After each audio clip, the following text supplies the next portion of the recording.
अस्सलाम नाज़रीन, मैं हूं आपका मेज़बान Talat Hussain. Program special assignment में आज हमारे मेहमान जाम तमाची साहब हैं, जो कि पाकिस्तान पीपल्स पार्टी के सीनियर रहनुमा हैं और जितनी भी पब्लिक अकाउंट्स कमेटी हैं उनके चेयरमैन हैं।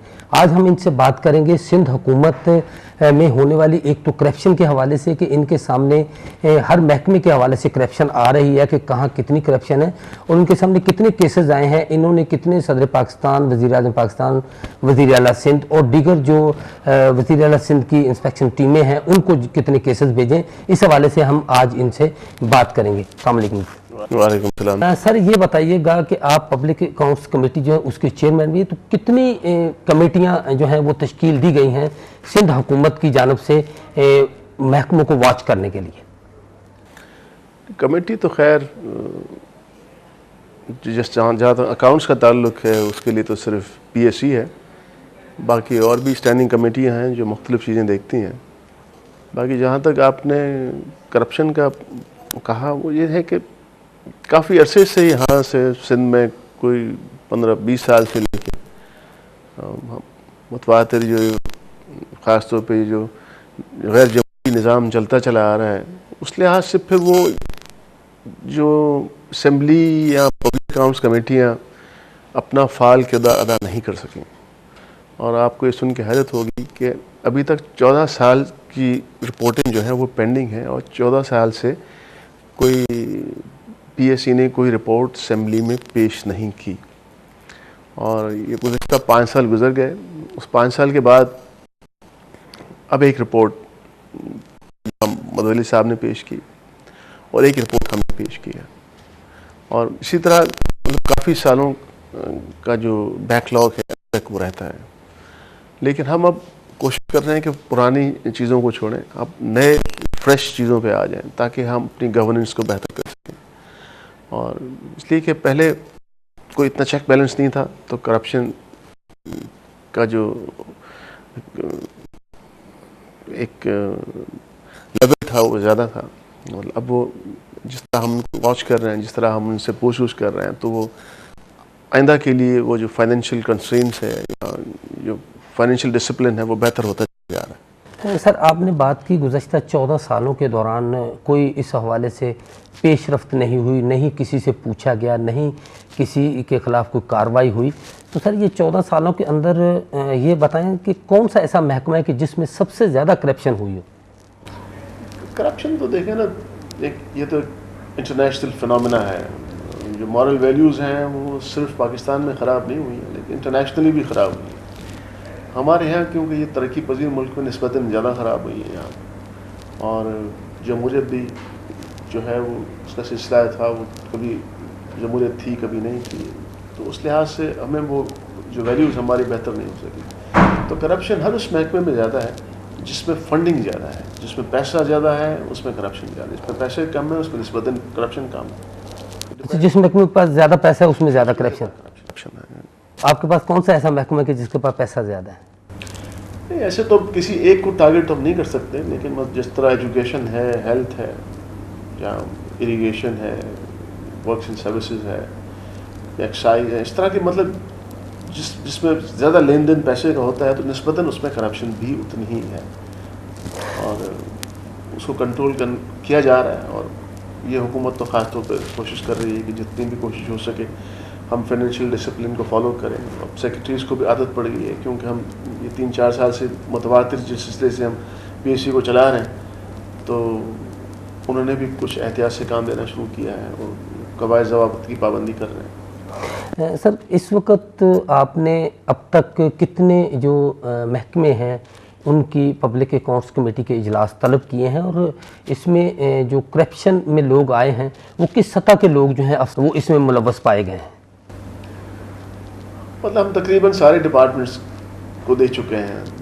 2005, 6, 7, 8 तकरीबन हम 4 साल को देख चुके हैं। तो इसमें मतलब डिपेंड करता है उस आदमी की अहमियत पे।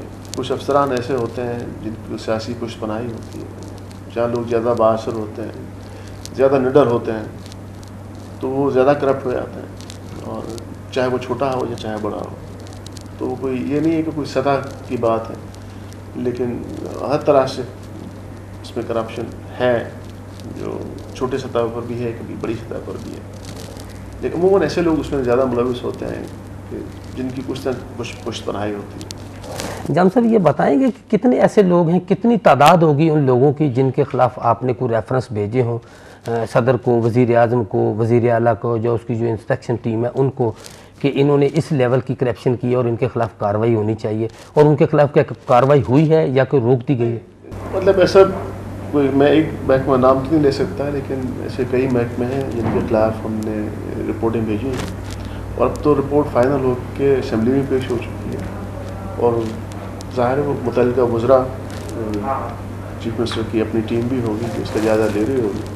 اب جتنے بھی وہ جن لوگوں نے بے قاعدیاں کی ہیں وہ سب ریکارڈ پر ہیں، تو اب ضرور کچھ نہ کچھ ان کے خلاف ایکشن ہوگا۔ ہوا ابھی کسی کے خلاف ہوا ہے ایکشن یا نہیں ہوا؟ ضرور ہو رہا ہوگا، نہیں بتا سکتا ہے کتنوں کے خلاف ایکشن ہوا ہے، لیکن ڈیفینیٹلی ہوا ہوگا۔ ہر چیز ریکارڈ پر ہے، ہر چیز پرنٹ ہو کے اسمبلی میں بھی ہے، اس کی کاپیاں ظاہر ہے مختلف وزراء کے پاس بھی ہیں۔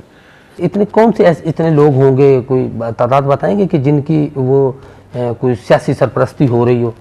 دیکھیں نا، سیاسی سرپرستی تو ہر دور میں کسی نہ کسی کی ہوتی ہے، کوئی کسی رشتہ دار ہوتا ہے، ظاہر ہے جتنا کوئی کرپٹ آدمی ہوتا ہے تو اس کے تعلقات بھی اتنے وسیع ہوتے ہیں، تو کوشش تو کرتا ہے اپنے آپ کو بچانے کی، لیکن ریکارڈ پر ہے وہ۔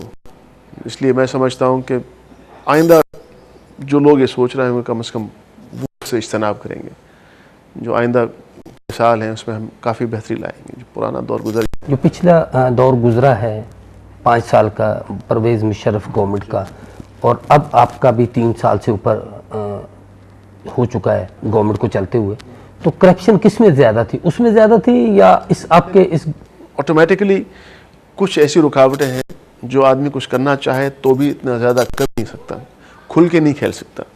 اتنی اوپر سے پی ایس سی بھی کام کر رہی ہے، نظام کمپیوٹرائز ہو گیا ہے، اور پہلے کی مثالیں موجود ہیں۔ تو اگر جو عموماً یہ کرپشن اس طرح ہوتی ہے ان کھاتوں میں کہ جو آپ کو فل آزادی مل جاتی ہے کہ جس طرح پیسہ آپ چاہیں اس طرح آپ پہ کوئی پابندی نہیں ہوتی، آپ جو آپ کے اوپر فائنینشیل کنسٹرین لگے ہوئے ہیں اس کو ابائڈ نہیں کرتے، اس کے ٹینڈر نہیں کرتے، کوشش کرتے ہیں کہ کسی نہ کسی طرح اپنا کھانچہ بنانے کی۔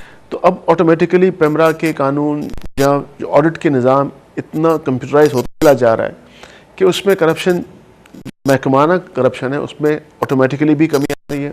اوپر سے ہم بھی کوشش کر رہے ہیں، موجودہ حکومت بھی کوشش کر رہی ہے کہ کم از کم جو انٹرنل کرپشن ہے، جو محکماتی، اس پہ ہم جتنا کنٹرول کرنا چاہیں وہ کر سکیں۔ جام صاحب ایک عام سا تاثر ہے کہ پاکستان پیپلز پارٹی کی گورنمنٹ جب بھی آتی ہے یا جتنے بھی اس کے ادوار گزرے ہیں ان ادوار کے اندر لوگوں کو روزگار ملا ہے، کام لوگوں کے جو ہیں وہ شروع ہوئے ہیں، رکے ہوئے بزنس جو ہیں وہ چل پڑے ہیں، اور پیسے کی ریل پیل ہوئی ہے۔ کیا ایسا ہوا ہے کہ اس پیپلز پارٹی کے دور میں یہ جو 3 سال کا دور گزرا ہے اس کے اندر کاروبار بھی ٹھپ ہوتے چلے گئے ہیں، لوگوں کے روزگار بھی ختم ہوتے جا رہے ہیں، اور آنے والا دور جو ہے وہ اس میں مہنگائی، بے روزگاری، اس میں روز بروز اضافہ ہوتا جا رہا ہے؟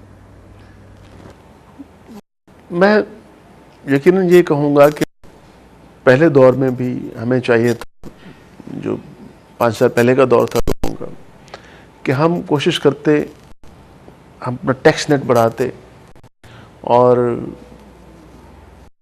خاص طور پر بجلی کی پیداوار بڑھاتے ہیں۔ ان سب چیزوں کے لیے آپ کو چاہیے پیسہ۔ جب تک کہ امیروں پہ ٹیکس نہیں لگے گا، ہر امیر چاہے وہ کوئی بھی، چاہے وہ فیکٹری مالک ہو، چاہے زمیندار ہو، چاہے دکاندار ہو، چاہے ڈاکٹر ہو، چاہے وکیل ہو، مطلب ہر وہ آدمی جو کماتا ہے وہ اپنے حصے کا ٹیکس جب تک دیتا نہیں، تو گورنمنٹ کے پاس اگر ٹیکس آئے گا تبھی وہ اصلاح ہو سکے گی۔ ہمارے یہ ہوگا ٹیکس تو ہم نے بڑھایا نہیں، خرچے ہم کرتے چلے گئے، آئی ایم ایف سے قرضے لیتے چلے گئے، ورلڈ بینک سے قرضے لیتے چلے گئے، تو ہمارے آئی ایم ایف والوں نے اور ورلڈ بینک والوں نے ہاتھ باندھ دیا۔ ہماری حکومت شروع سے لے کے آئی ایم ایف اور ورلڈ بینک کے سہارے پہ چلتی چلی آ رہی ہے جی۔ اس وجہ سے موجودہ حکومت کو بھی وہی تکالیف ہیں جو پہلی حکومت کو تھیں، کہ جب تک ہم ٹیکس نیٹ نہیں بڑھائیں گے، قرضے نہیں لینا شروع کریں گے، بند کرنا شروع نہیں کریں گے، تو ہم پاکستان آگے ترقی نہیں کر سکتا۔ ٹیکس وصول نہیں کیا جائے گا لوگوں سے، उस वक्त तक मुल्क में बेहतरी नहीं आ सकती। आपने एक साथ साथ बात ये भी की कि जागीरदारों से, वडेरों से, आप भी एक वडेरे हैं, तो क्या आप क्या समझते हैं कि अगर इनके जागीरदारों और वडेरों के ख़िलाफ़ अगर इस तरह का कोई इक़दाम किया गया तो क्या वो मौसर साबित हो सकेगा? इसलिए एक शुरू से लेके एक बहस चल रही है जो मैं आपको सुनाऊंगा, तो रिकॉर्ड पे लाएं और मीडिया सारी इस बात को सुने। मैं हमेशा से कहता चला आ रहा हूँ कि इनके हर ज़िले में अगर आप कोई बड़ा ज़मींदार तलाश करेंगे, जिसको कि बड़ा ज़मींदार कहते हैं, तो मुश्किल से आप उस ज़िले में वो जो बड़े ज़मींदार हैं, जिनको बड़े ज़मींदार कहते हैं, 10-12 से ज़्यादा नहीं हो। इस तरह अगर सिंध में अगर कोई 20 अजला हैं तो आपको कोई 200-250 आदमी इस नेट में आएंगे। तब 200-250 आदमी हम पहले भी टैक्स दे रहे हैं हम, लेकिन अगर आप और बढ़ा के लगाना चाह रहे हैं तो लगा लें, हम वेलकम करेंगे, लेकिन हिसाब किताब के साथ। चैम्बर ऑफ इंडस्ट्रीज भी हो, चैम्बर ऑफ एग्रीकल्चर भी, जो हम पहले टैक्स दे रहे हैं उसका मवाजना भी किया जाए, और फिर जो एक मुनासिब रिस्पेक्टेबल टैक्स अगर और लेना चाहिए तो हम उसको वेलकम करेंगे। लेकिन वो 200-250 बंदे ही हैं, आप उसमें कोई हज़ारों लोग नहीं फंसेंगे। अब हज़ारों लोग तब फंस सकते हैं जब निचली लेवल पे चले जाएं। अब अगर निचली लेवल पे जाएंगे, छोटे काश्तकार पे टैक्स लगाएंगे तो पहले भी टैक्स दे रहा है, उससे आपकी इकॉनमी नुकसान पहुँचेगा। लेकिन मैं फिर वही बात कर रहा हूँ कि देखें, एक ज़मींदार की अगर 500 एकड़ या 1000 एकड़ वाला बहुत बड़ा ज़मींदार है, आजकल इतनी ज़मीन किसी के पास नहीं है, 500-1000 एकड़, 500-1000 एकड़ की कीमत लगाएंगे तो 10 करोड़ होगी जहाँ से। अब 10 करोड़ में यहाँ तो एक दुकान की कीमत 10 करोड़ है। जाम साहब, हमारी आपसे बात होती रहेगी। यहाँ एक वक्फे का टाइम हुआ है, वक्फा लेते हैं, उसके बाद जाम साहब से हमारी बात हो रही है टैक्स के हवाले से। ब्रेक लेते हैं, ब्रेक के बाद आकर इनसे यही बात को कंटिन्यू करेंगे।